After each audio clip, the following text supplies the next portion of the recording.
மாண்புமிகு ஸ்ரீதரன் அவர்கள் உரை நிகழ்த்துவார்கள்.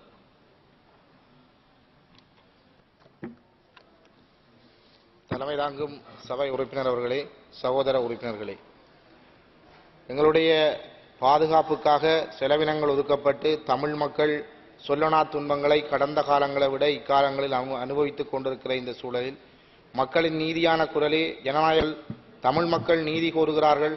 கடந்த ஒரு நூற்றாண்டுக்கு மேலாய் அவர்களின் குரல் நீதியின்பால் ஒலித்துக் கொண்டே இருக்கிறது. இப்போது அத்தகைய தமிழ் மக்களின் குரலை பிரதிபலிப்பவர்களாய் தமிழ் தேசிய கூட்டமைப்பினர் உள்ளனர். தங்களை தமிழ் தேசிய கூட்டமைப்பென கூறிக்கொண்டு இந்த கட்சியிலே இருந்து இன்னொரு பக்கம் மாறிச் சென்று ஜனாதிபதியின் கரங்களை பற்றி பிடித்து ஒரு எலும்பு துண்டுக்காக ஏங்கி தவிப்பவர்களும் தமிழர்களின் பிரதிநிதிகளாக பேசிக் கொள்வதில் எந்த அர்த்தங்களும் இல்லை. இலங்கை தீவானது நீதியின் கதையாய் அமையப் போகிறதா அல்லது தமிழர்களின் இரத்தக்கரை வடிந்த வரலாறாய் அமையப் போகிறதா? காலம் எப்பொழுது யாருக்காகவும் காத்திருப்பதில்லை. வரலாறு தனது அத்தியாயத்தை எழுதியே செல்கிறது. அந்த சந்தர்ப்பம் உங்களிடம் வரப்பட்டுள்ளது.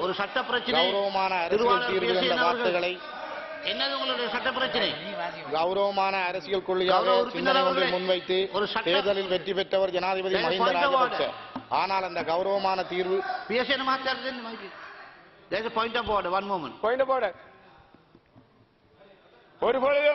ஒருபொழுதும் தமிழ் மக்களுக்கு எதிராகவோ அல்லது எங்கள் நாட்டுக்கு எதிராகவோ நாங்கள் செயல்பட்டவர் அல்ல.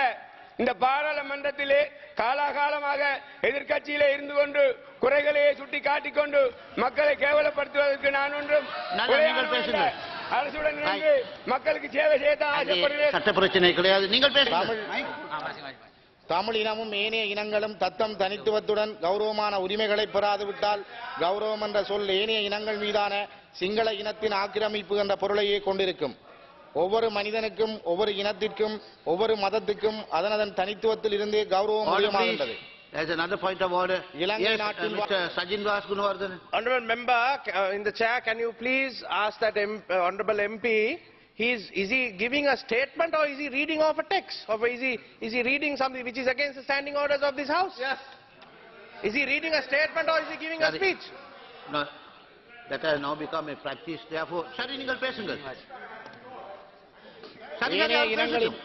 மக்களின் ஏனைய இனங்களின் தனித்துவத்தையும் கௌரவத்தையும் பேணி பாதுகாக்கவும் வளர்க்கவும் வல்ல அரசியலை மேற்கொள்ளாது விட்டால் அது சிங்கள இன ஆதிக்கத்தின் அரசியலாகவும் அவ்வரசியலுக்கு தலைமை தாங்கும் ஜனாதிபதி சிங்கள இனத்துக்குரிய ஜனாதிபதியாகவுமே ஏனைய இனங்களால் கருதப்படுவார்.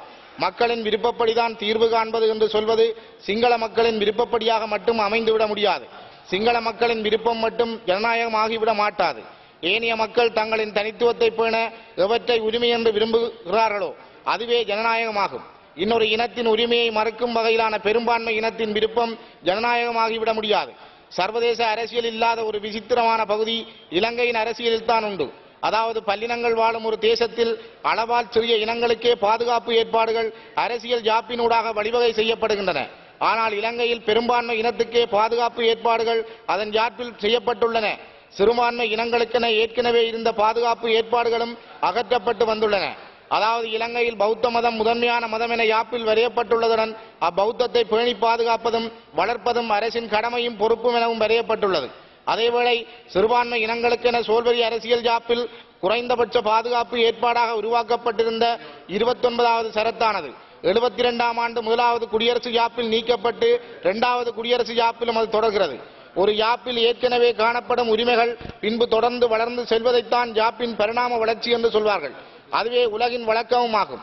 அத்தகைய யாப்பின் பரிணாம வளர்ச்சி என்பது சிங்கள இனமல்லாத ஏனைய இனங்கள் பொறுத்து அது தேய்மானமாகவே இருக்கின்றது. அதாவது மேல் நோக்கி பரிணாம வளர்ச்சி அடைய வேண்டிய யாப்பானது ஏனைய இனங்களை பொறுத்து கீழ்நோக்கி தேய்மானம் அடைந்து செல்கின்றது. ஜனாதிபதி கூறிவரும் அனைத்து இனத்தவரும் ஒரே மக்கள் என்ற கொள்கையானது ஏனைய இனங்கள் அனைத்தினதும் தனித்துவங்களும் உரிமைகளும் முற்றிலும் இல்லாது அளிக்கப்பட்டு விட போவதன் செய்தியாகவே காணப்படுகின்றது. அரசியல் தீர்வுக்கு பயங்கரவாதம் தான் தடையாக உள்ளதாக கூறி வந்த அரசாங்கமானது அப்பயங்கரவாதத்தை நாம் அழித்து விட்டதாக கூறும் நிலையில் இப்போது அரசியல் தீர்வுக்கு யார் தடை என நானும் நான் சார்ந்த கட்சியும் சிறுபான்மை இனத்தவர்களும் சர்வதேச சமூகம் அறிய விரும்புகின்றோம். அரசியல் உரிமை கோரும் மக்களை கொல்வதில் கௌரவம் உருவாக முடியாது. அந்த மக்களின் உரிமைகளை வழங்குவதில் தான் கௌரவம் உருவாக முடியும். கௌரவம் அளிப்பில் ஏற்பட முடியாது.